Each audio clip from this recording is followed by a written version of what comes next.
to destroy the life of Harry Potter. The enemy.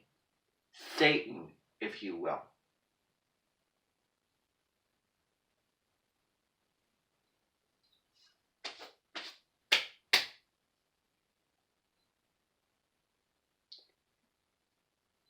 That name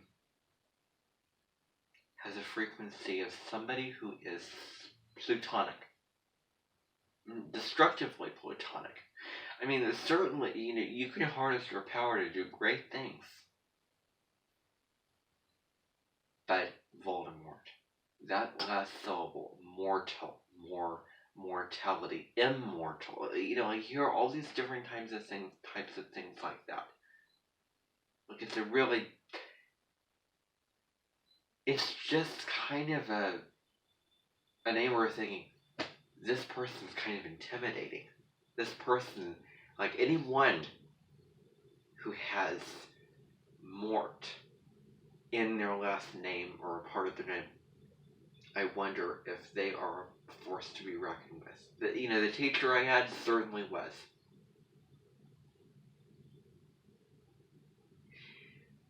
No, I don't like doing this.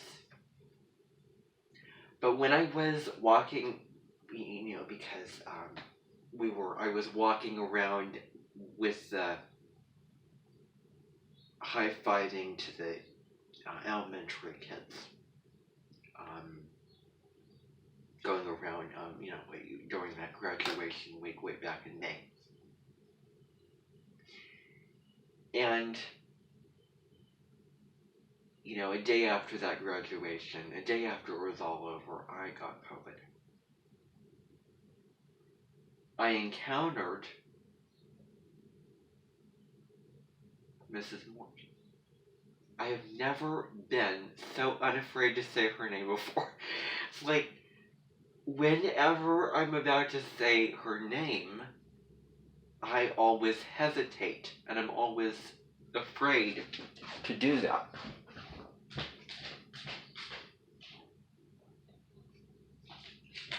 And she asked me a couple of times, why do you hesitate or pause before everything I say? Well, look yourself in the mirror.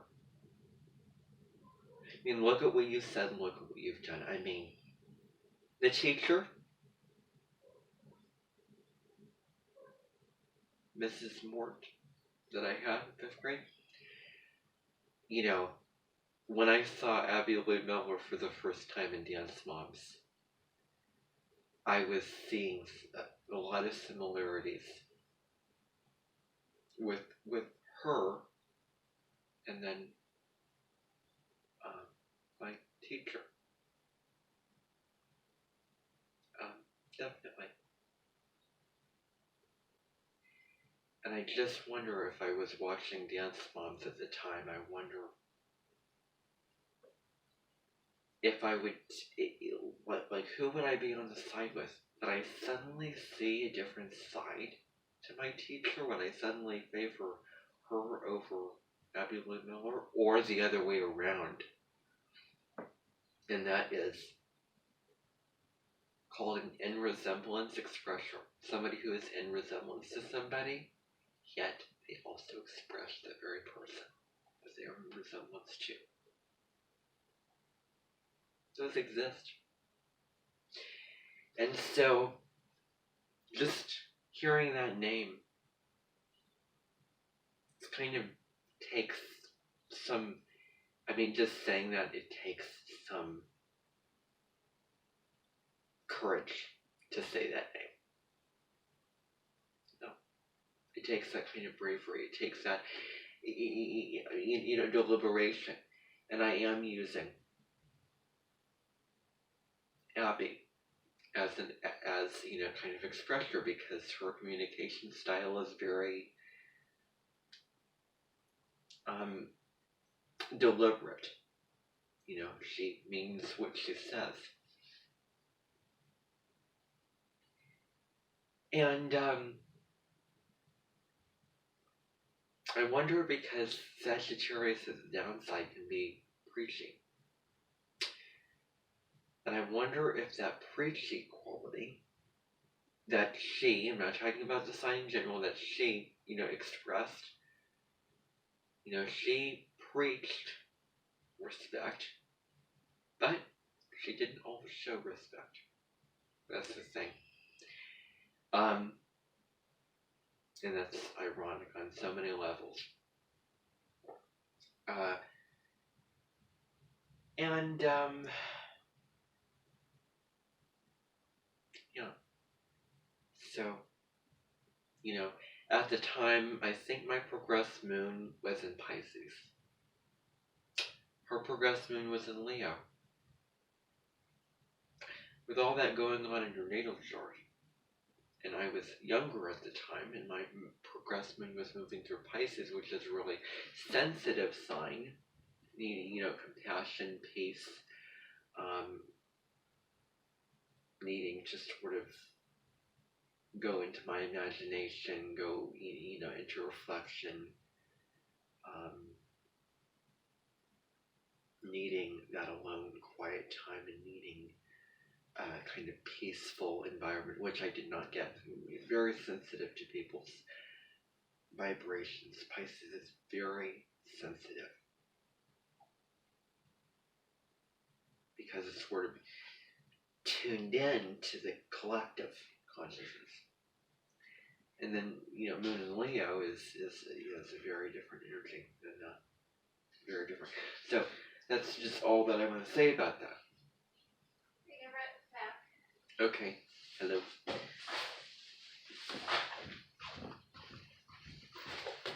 Now, when it comes to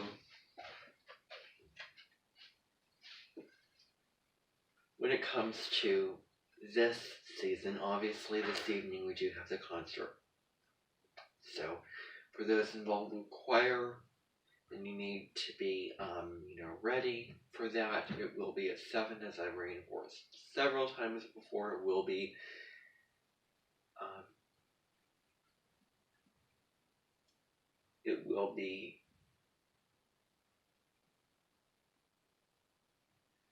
over at the high school, actually. Both concerts. The one today and the one tomorrow. So today is the winter concert. You're singing the songs that you've been working with, corresponding to basically last winter, because it's, it ended.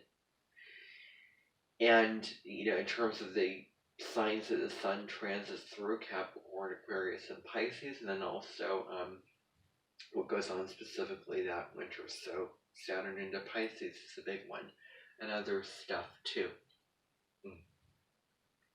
So you'll be doing that at that time. And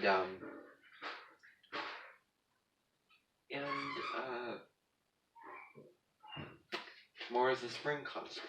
We'll be singing the songs for spring 2023. The sun moving through Aries, Taurus, Gemini, and then all the specific astrological events that occur this spring. So you'll be singing songs about those events, and I'm really looking forward to hear these two concerts, both at the same time, one night and then the other night. So both happening at 7 o'clock. Thing happening the 22nd. Nothing happening except people will be going to Joka. For those who signed up, for those who want to go on this trip, then you can look forward to that. And then when all of you come back, you will be starting to get into a little bit of the summer music. Because that concert's going to be June 22nd. And, so, there'll be some very different customs for that season. And then there'll be a concert for that going on the 22nd. And my announcements for the week, obviously, Susan, Linda, and Daniel has given out those announcements and you know that information.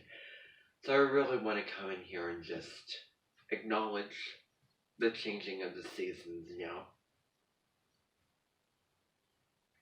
It is the beginning of something brand new.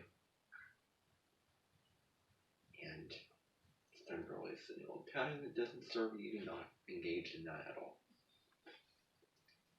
Only to move forward from where you are now. For those 3 weeks that Mercury is retrograde, for that time that Venus is retrograde, this year, the Mercury retrogrades, Venus retrogrades, and Mars retrogrades, I will not be on social media. I will not be on my Facebook and Instagram stories. I won't be on YouTube. There'll be no videos. There'll be no, posts.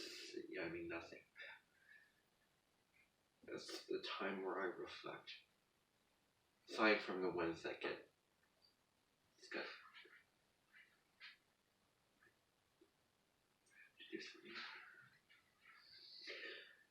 Anyway, thank you for coming, everybody.